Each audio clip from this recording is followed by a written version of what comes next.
Hello, I'm Bill, and welcome to Finding the Dive. A few months ago, my partner crime Keith and I attended the NSS-CDS Cave Conference, an annual event in High Springs, Florida. We filmed the event, speakers, and presentations for our own use and did not intend it to be released for the public. We were approached by numerous people about sharing what we captured, so we've taken the time to compile the videos into 6 separate videos. The quality of these videos is not very good. Once again, we did not intend for them to be released to anybody at all.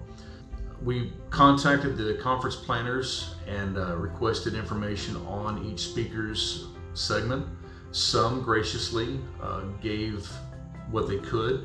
Others were not available or able to, depending on their circumstance. But we graciously thank each and every one of them for what they did, and we look forward to the 2023 Cave Conference.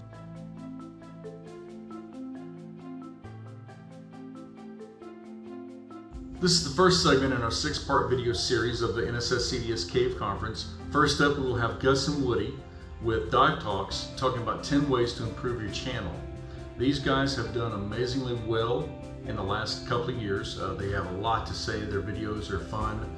We will post a link down below for their channel and give you a description of their antics and what they're up to. We must apologize. We missed the first few minutes of this video. The sound was off. We're going to subtitle the questions and answers for you. That way you guys can hear and read what they're saying. It's with the coaxing of other people involved and with the gracious guidance of the NSS-CDS that they have allowed us to share this with you. Please enjoy, and we'll see you in a bit. Personality, right? You've got to make yourself appealing in the video. Be fun, be childlike, be goofy. You know, if you like the color orange, some people may like you. If you like the color pink, even more people are going to like you. Wear crazy hats, do crazy things. Make your videos fun. You're going to build a brand, you're going to get known for that, and then play on that. People love that stuff. Yep, be yourself. All right, number 5, and I think Woody does a better job than me with this. Promote your video in other social channels. So this is part of reusing your content. It's really big. We started doing this, and actually why Dive Talk was born on YouTube, because we started with a podcast. So we got a podcast and like 100 people were listening to it or something, and I said, well, what if I record us recording the podcast and put those videos on YouTube? So that's what I did. I reused some of our content. It's just little clips that then send you to the podcast. So now we're doing the same, but with TikTok. We're taking little snaps from our videos, putting them on TikTok, and then people watch that 1 minute and get hooked and go to YouTube and watch our YouTube. Yeah, TikTok is really, really powerful, and it puts it out on the other social media platforms as well. And people have a very, very short attention span. So the platforms like TikTok are telling a story in a very, very quick amount of time. And I'll give you an example. There's a TikTok video I just did of Jay Young, Mike's brother, and he's holding like an alligator to him. I put it out there, I don't know, maybe a week ago. It's like a 30-second snippet of him doing that. Right now it's at about 426,000 views and growing by thousands of views a day. That little story in itself has told a whole story about their incredible alligator farm and the conservation and protection that they're doing of those animals. They don't have long attention spans, so the other platforms are really important for all of us that are having less and less attention spans. Ultimately, if you get enough interest on the other platforms, then they'll jump to your bigger, longer videos. But even on those bigger, longer videos, don't tell a story on your video that is like, here's the beginning, and here's the middle of it, and here's the end of it, where if they jump in on the middle of it, they have no idea where you are. Nobody's watching your videos like you think, where you're telling a progressive story. It's not like that. It's got to be exciting the whole time. That's why the reaction videos work well, because we're reacting to these dramatic things at all times, all throughout the video. If you get past 50% viewing time on any one of your videos, YouTube's they're gonna reach out to you. That's huge. That's like tremendous. Most people watch 10 or 20% of a video. Yeah. Here's another one that I think is gonna hit home with a lot of you is you need to show up on the video and stand out. right? No first-person view diving. A lot of you put a mask on your camera and record your dive and upload it and think it's going to get 1 million views. That's not going to happen. Like, we Michael Phelps diving out there. No one's going to watch a first-person view of a dive. It's boring for most people. So if you want to get noticed, you need to be on the video, right? You need to be on in front of the camera, and I know that a lot of people don't like that, but that's what really got us in, is we don't mind getting in front of the camera. We don't look like, we look like radio people, I would say. But, you know, For good or bad, get in front of the camera. Be willing to make fun of yourself. Be willing to talk about yourself in a not so complimentary way. Whatever it is, get out there in front of it. We get more and more people that are like, we want to see you guys in the videos. And then, when you are in your videos, please have fun. Like, don't just post a video of yourself not doing much. Be excited. Talk underwater. Do the things that you are excited about when you go diving. They will feel that. The audience is unbelievably perceptive, and they will gravitate towards that in a very big way. We love diving. We absolutely love this. Look at this. You're sitting around now for 3+ hours listening to talks about diving. Well, bring that passion out in your videos. Yep. All right.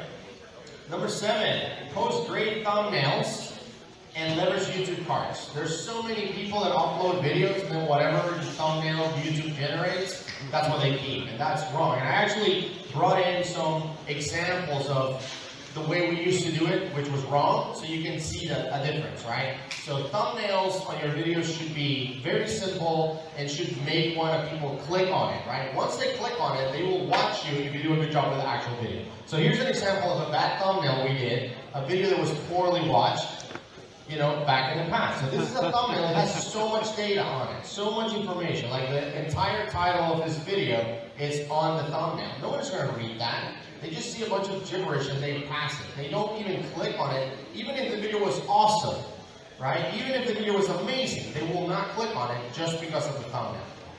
Okay? So that's an example of a bad one. This is another one. We took spare air to the bottom of Blue Grotto, 105 feet, and we bailed out to see if you can actually make it to the surface on spare air.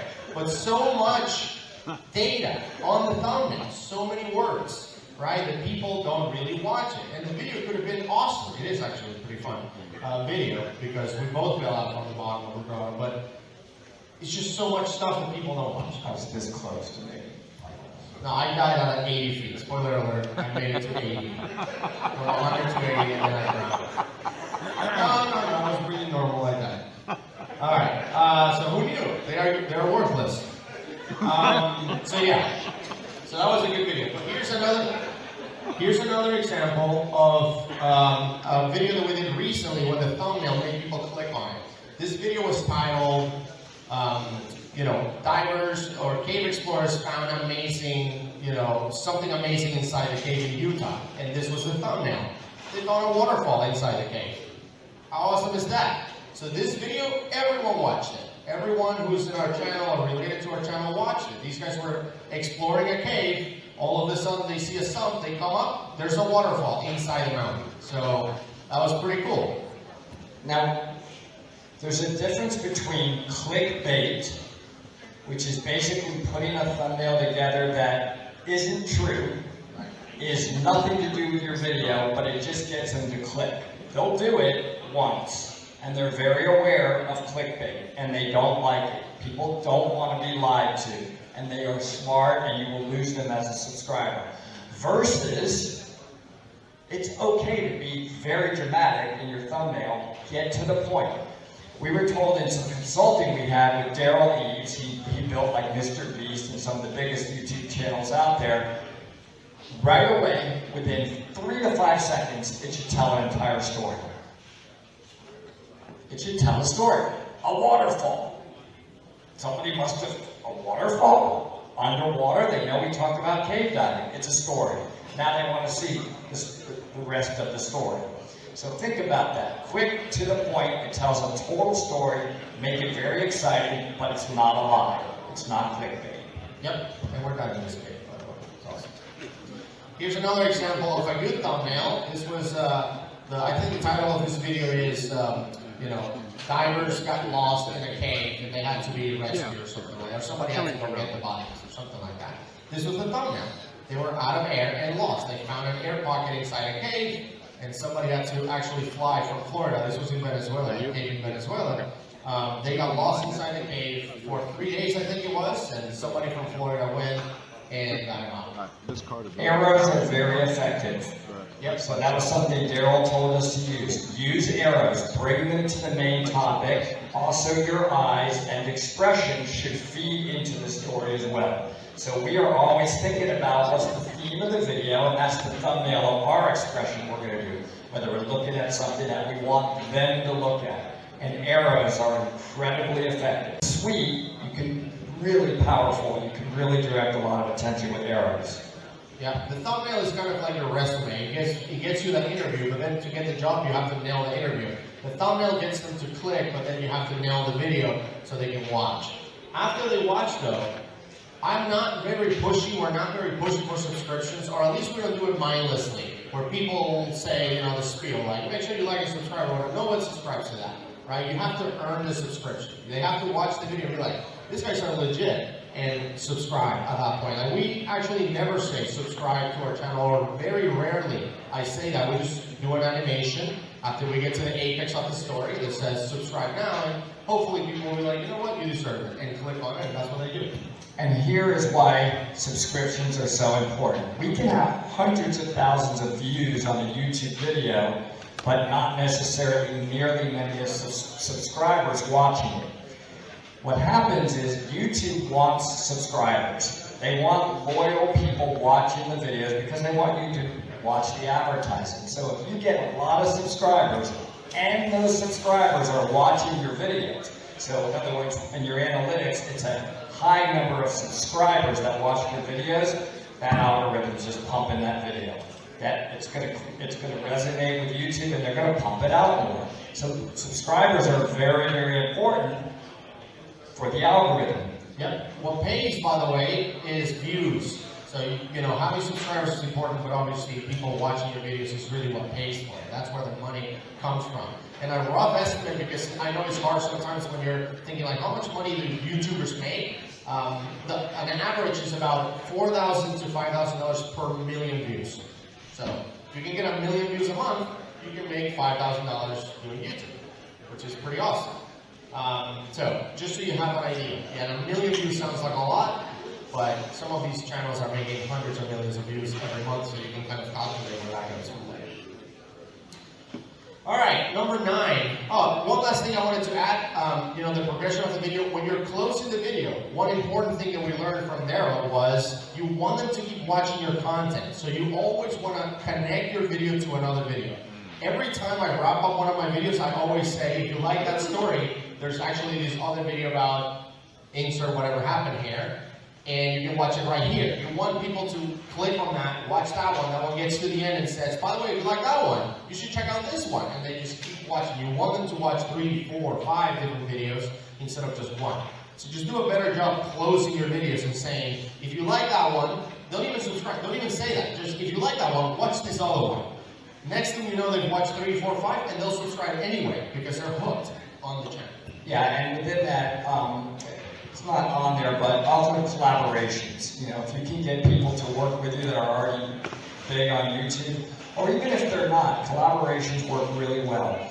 Don't be afraid to promote other people's videos, because the general public likes you better that you're actually talking about and trying to help other people. Just think about the kind of people that you like, that you would want to hang out with, right? People are like that, so they're going to reward you with watching your videos more. This one is really, really important. Extremely important to YouTube.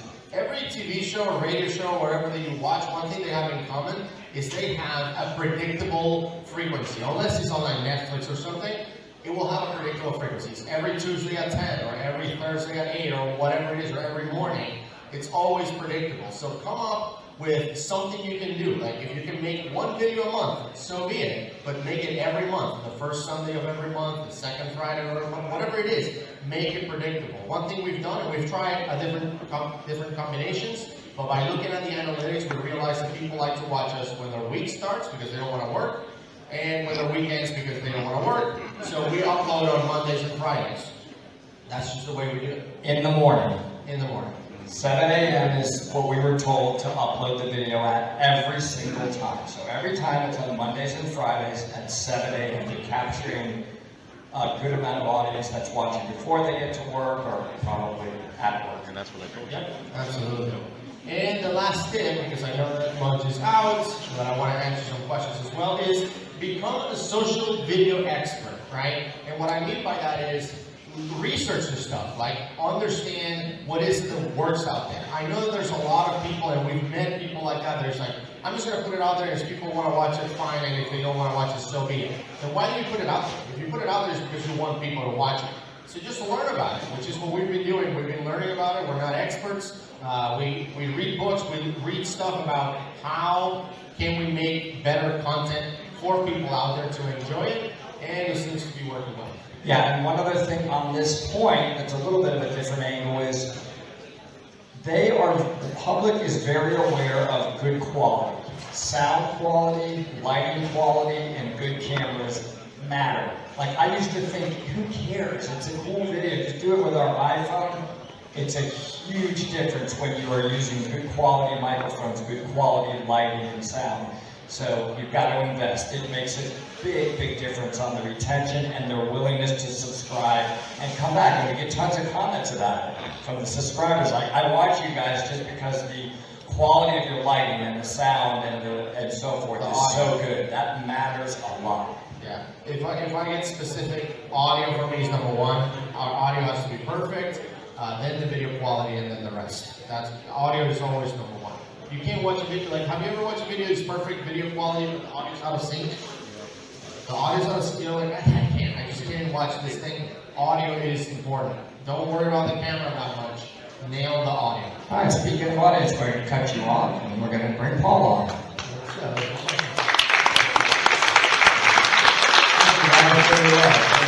Any questions, please? Questions? Yes, then. Do you have any control over the sidebar videos that are posted on your video, or is that all the algorithm? YouTube. All the ads that come on, and we'll get a lot of comments about this, like, can you cut down on the number of ads or put these topics of ads in? 100% controlled by YouTube. Are you guys in the same location when you're doing your thing, or are you separate? Yes, we are. We're always we're more and more like handing each other stuff because we get thousands of comments about that. Although we are going to create another studio where we won't always be in the same location. Have you experienced any video demonetization, or do you have tactics to avoid that? Yeah, so we have a ton, actually, because of the nature of what we do, which is cave diver reactions, and we react to other videos. So, like, for us, we have between 2 and 4 million views a month. That's what we get in our channel. But like 75 to 80% of that is demonetized. But we don't care. We as of now, we want to grow to the point where we can use the money we're making to make original content that then can be monetized. So it's a snowball effect. Now, we are being approached by brands at this point, so there probably will become a point where we're actually going to engage a pretty big firm to handle our sponsorships, and we'll get away from the pure YouTube advertising, because you're going to get copyright strike. And the way YouTube works, YouTube automatically favors them unless you prove otherwise back. So you're kind of in a bad. Anybody could say, well, that was my content, and then you're going to lose the monetization. That's crazy. Yes. As far as the demonetization goes, does YouTube change the number of ads or the type of ads they insert into your video when they know it's demonetized? You're not going to make anything off of it? No, so the way it works is, for the most part, so the way it works is like Woody explained, when somebody claims copyright on your video, you can contest it, you can actually appeal to the decision, but they are the ones who make the decision. So you appeal it, and he goes to them and says, actually they're saying they didn't steal your content, but they can still say like, no, they did steal it. So they get to make a decision, it's not YouTube doing that. So what typically happens is the decision they can make is in a variety of ways. They can say, I want to remove the video, I don't want it to be on the channel at all. Or they can say, I want it to be available in certain countries but not others. Like we got hit with a copyright strike on the review of the movie Sanctum, like that. And then the third one, which is the most popular, is, no, keep it on their channel, keep showing ads, but send me the money. So we're actually making people money. Like we've made over $20,000 for the Chernobyl guys. There are some guys from Ukraine, we reacted to their videos, they get all the revenue from those videos. We made $0 out of that. Yeah, so it's like $20,000 to $30,000 or more they've made on that from us. Oh, I'm okay with that. Yeah. Any other questions? Yes. How long do you have to watch a video for it to count as a view? I think it's just 2 seconds or whatever. It just counts the view, but it's not going to make any money. Like the views are irrelevant. They have to watch the ads, and then you can skip them. You can still get paid for that. We don't make a decision on how many ads or how often or what kinds of ads. It's all based on you and your interest. Just the same with the videos on the right and the suggestions. And by the way, on the analytics, it tells you which videos people were watching before they got to your channel, so you can actually customize the future videos that you're creating based on what they're watching. So for us, for example, is Mr. Ballin. Is one big YouTube channel that tells a bunch of stories about death and whatnot. So guess what we do? Yeah, I love Mr. Beyond. That comment though is important, because if they click and they don't watch much, and I don't know what that magic number is, that will hurt your analytics. That will get YouTube to withdraw and not put your video out there as much. So I don't know where that threshold is, but the longer they watch, way better for YouTube. Yeah, go ahead. Just a question on YouTube, you can have the no ads. How do you guys get compensated for no ad users?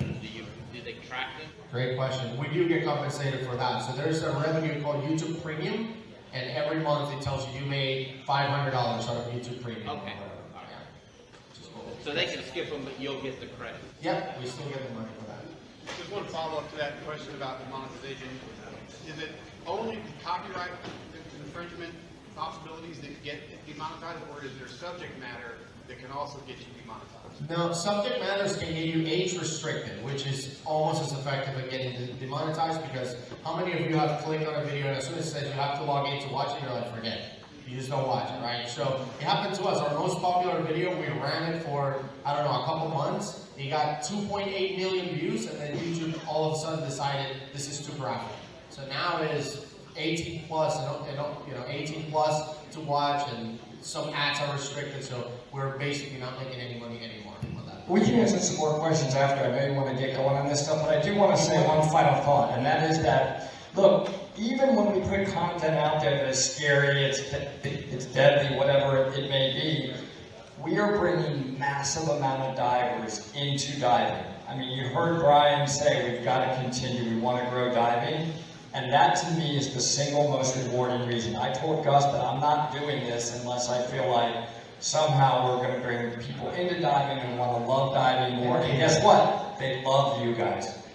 Cave diving, we were just told a little while ago, we have a lot of people coming over wanting to become cave divers because we are constantly telling them you die in a cave unless you're properly cave trained. So thank you, cave diving for community for embracing us as relatively new cave divers, and for watching Dive Talk. Thank you so much for that.